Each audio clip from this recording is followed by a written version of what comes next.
Within మినిట్స్లో flight crash అయిన పరిస్థితి.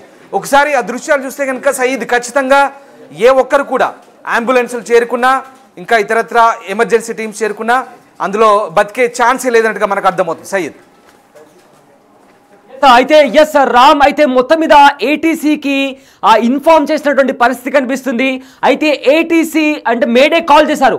మేడే కాల్ అనేది ఫ్లైట్ ఎప్పుడైనా లైఫ్ థ్రెటనింగ్ ఎమర్జెన్సీ సిచ్యువేషన్ ఉన్నప్పుడు కూడా ఈ మేడే కాల్ అనేది చేస్తుంటారు. అయితే మేడే కాల్ పైలట్ చేశారు, కానీ ఏటీసీ నుంచి రెస్పాన్స్ వచ్చే లోపలే ఆ 1 minute గ్యాప్లోనే ఈ ప్రమాదం జరిగింది. అయితే అక్కడ ప్రమాదం జరిగిన వెంటనే కూడా అక్కడ పెద్దగా బ్లాస్ట్ కూడా సంభవించింది. దగ్గర కూడా అక్కడ ఉండే ఆ మంటలు వ్యాపించిన తర్వాత అక్కడ ఉండి చూసిన స్థానికులు చెప్తున్న వివరాల ప్రకారం రామ్దాస్ మొత్తం మీద కూడా ఎవరు బతికి ఉండే అవకాశం ఉండదు అని కూడా అంటున్నారు. ఎందుకంటే ఆ ప్రమాదం తీవ్రత అనేది ఆ రేంజ్ లో జరిగింది. మనము బిట్టివి స్క్రీన్ పైన కూడా చూస్తున్నాము. ఆ ప్రమాద ఘటన జరిగిన తర్వాత అక్కడ ఎలాంటి తీవ్రం అంటే అక్కడ ఎంత ఇంటెన్సిటీగా అక్కడ కనిపిస్తుందో కూడా మనకు చాలా స్పష్టంగా అర్థమవుతుంది. ఏటీసీకి ముఖ్యంగా కాల్ చేసినప్పుడు ఇంజన్ ఫెయిల్యూర్ అయింది, మమ్మల్ని కాపాడండి, సెండర్ సమ్ హెల్ప్ అనే కొన్ని కోడ్స్ ఉంటాయి. ఆ కోడ్ని వాడి కూడా పైలట్ ఏటీసీకి సమాచారం ఇచ్చారు. అయితే ఏటీసీ క్విక్ రెస్పాన్స్ ఉంటుంది. ఎందుకంటే మేడే అనేది ఒక ఎమర్జెన్సీ కాల్. ఎప్పుడైనా హైజాక్ లాంటి సిచ్యువేషన్స్ కానీ లేదా ప్లేన్ అనేది క్రాష్ అవుతుంది అనే సిచ్యువేషన్స్ అంటే లైఫ్ థ్రెటనింగ్ సిచ్యువేషన్స్ వచ్చినప్పుడు ఈ మేడే కాల్ చేస్తుంటారు. అయితే ఈ మేడే కాల్కి చాలా క్విక్ రెస్పాన్స్, అంటే మేడే కాల్ చేసిన with in fraction of seconds response అనేది వస్తుంది. కానీ ఆ సెకండ్స్ అంటే ఆ పైలట్కి ఆ ఇన్ఫర్మేషన్ వచ్చే లోపలే ఇంతలో అన్ఫార్చునేట్లీ ఈ క్రాష్ ల్యాండింగ్ అయింది. సో ఇందులో 242 మంది ప్యాసింజర్స్ ఉన్నారంటున్నారు అండ్ 12 మంది క్రూ మెంబర్స్, 2 పైలట్స్, అది కూడా most experience pilot. And this is very unfortunate situation. ఎందుకంటే ఇలాంటి ఘటన బహుశా ఇప్పటి వరకు ఎప్పుడు జరగలేదు ఇండియాలో కూడా అని చెప్తున్నారు. ఇప్పటికే ప్రధాని మోదీ అఫీషియల్స్తో మాట్లాడుతున్నారు, హోంమంత్రి అమిత్ షాతో కూడా మాట్లాడారు. వెంటనే ఏవియేషన్ మినిస్టర్ని, గుజరాత్ సీఎంని కూడా ఘటనా స్థలానికి చేరుకోవాలని కూడా ఆదేశించారు. అక్కడ రెస్క్యూ ఆపరేషన్ కూడా జరుగుతుంది. అండ్ ఇప్పటికే కొన్ని అక్కడ స్థానికంగా ఉండే వాళ్ళ దగ్గర కూడా ప్రమాదాలు జరిగి 105 మంది వరకు కూడా ఎఫెక్ట్ అయినట్లు కూడా చెప్తున్నారు. వెంటనే హుటాహుటిని అక్కడ హాస్పిటల్స్ కూడా తీసుకెళ్లారు. అండ్ ఆల్సో ఆ ప్రమాదంలో చిన్నారులు, అప్పుడే పుట్టిన చిన్నారులు ఉన్నారు. కెనడాకి సంబంధించిన అక్కడి సిటిజన్స్ కూడా అక్కడ ఉన్నారు.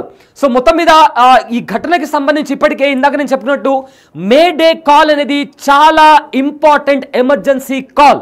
ఈ కాల్ చేసిన with in fraction of seconds ATC వెంటనే రెస్పాండ్ అవుతుంది. ఎందుకంటే మేడేకి ఉన్న ఇంపార్టెన్స్, మేడే కాల్కి ఉన్న ఇంపార్టెన్స్ అలాంటిది. ఎందుకంటే లైఫ్ థ్రెటనింగ్ సిచ్యువేషన్ ఎమర్జెన్సీ ఉన్నప్పుడు ఈ మేడే కాల్ని చేస్తుంటారు. సో అలాంటి మేడే కాల్ చేసిన వెంటనే ఏటీసీ రెస్పాండ్ అయ్యే లోపల అంటే కొద్ది సెకండ్స్, నిమిషాల వ్యవధిలోనే ఈ ప్రమాదం చోటు చేసుకొని అన్ఫార్చునేట్లీ చాలా మంది ప్రాణాలు కోల్పోయే ప్రమాదం ఉందని కూడా చెప్తున్నారు.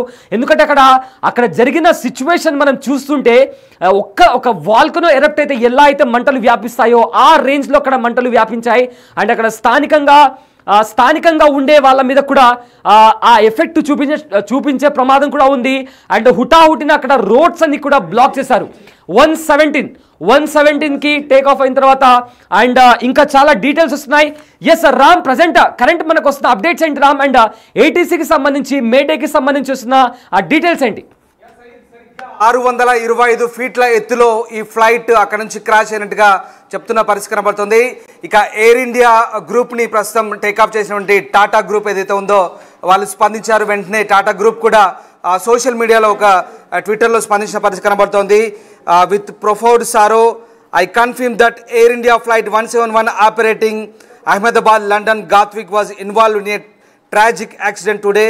Hour thoughts and deepest condolences are with the families and loved ones అంటూ టాటా గ్రూప్ చైర్మన్ చంద్రశేఖరన్ కూడా స్పందించిన పరిస్థితి కనబడుతుంది. ప్రధాని మోదీ కూడా వెంటనే ఈ వివరాలపై ఆరా తీస్తున్నారు. అటు అమిత్ షాతో మాట్లాడుతున్నారు, రామ్మోహన్ నాయుడుతో మాట్లాడుతున్నారు. ప్రధాని మోదీ కూడా ఎప్పటికప్పుడు ఆరా తీసిన పరిస్థితి. ఒక విషయం గుర్తుపెట్టుకోండి, ఇందులో గుజరాత్ మాజీ ముఖ్యమంత్రి విజయ్ రూపానీ కూడా ఉన్నారు. ఇందులో ఎవరు కూడా బతికే ఛాన్స్ లేదు. బహుశా దీనికి సంబంధించి ప్రమాదానికి సంబంధించి కూడా ఇటు ప్రధాని కూడా స్వయంగా ఆరా తీస్తున్న పరిస్థితి కనబడుతోంది. అహ్మదాబాద్ చేరుకునేలోపు ఎప్పటికప్పుడు అటు డైరెక్టర్ జనరల్ ఆఫ్ సివిల్ ఏవియేషన్తో కానీ అలాగే స్థానిక ఎయిర్పోర్ట్ అథారిటీస్తో కానీ ఇప్పటికే కేంద్ర విమానయాన మంత్రి మాట్లాడుతున్నారు, హోంమంత్రి మాట్లాడుతున్నారు. గుజరాత్ ప్రభుత్వం కూడా ఎప్పటికప్పుడు వివరాలు తెప్పించుకుంటున్న పరిస్థితి కనబడుతోంది. టేకాఫ్ అయిన కొద్దిసేపటికి సరిగ్గా 1:38 లేదా 39 నిమిషాలకి టేకాఫ్ అయింది. టేకాఫ్ అయిన తర్వాత వెంటనే ఈ ప్రమాదం చోటు చేసుకుంది. అప్పటికే ఏటీసీ సెంటర్తో సంబంధాలు కట్ అయ్యాయా లేదా ఏటీసీ సెంటర్తో టచ్లో ఉంటూనే ఏదైనా అనుకోని ప్రమాదం సంభవించిందా? అంతా 5 నిమిషాల్లోనే జరిగిపోయింది. ఎలా జరిగింది? అప్పటికే ఆ రేడియో కాల్లో మాట్లాడిన సందర్భంలో తాము ప్రమాదంలో చిక్కుకున్నాం, వెంటనే రెస్క్యూ చేయమంటూ ఒక call, immediate call within 1 minute అసలు ఏం జరిగింది అంటే విమానం బయలుదేరే ముందు ఇంత అంతర్జాతీయ విమాన సర్వీస్ అది బోయింగ్ 737 డ్రీమ్ లైనర్ అనేది చాలా మంచి హిస్టరీ ఉంది.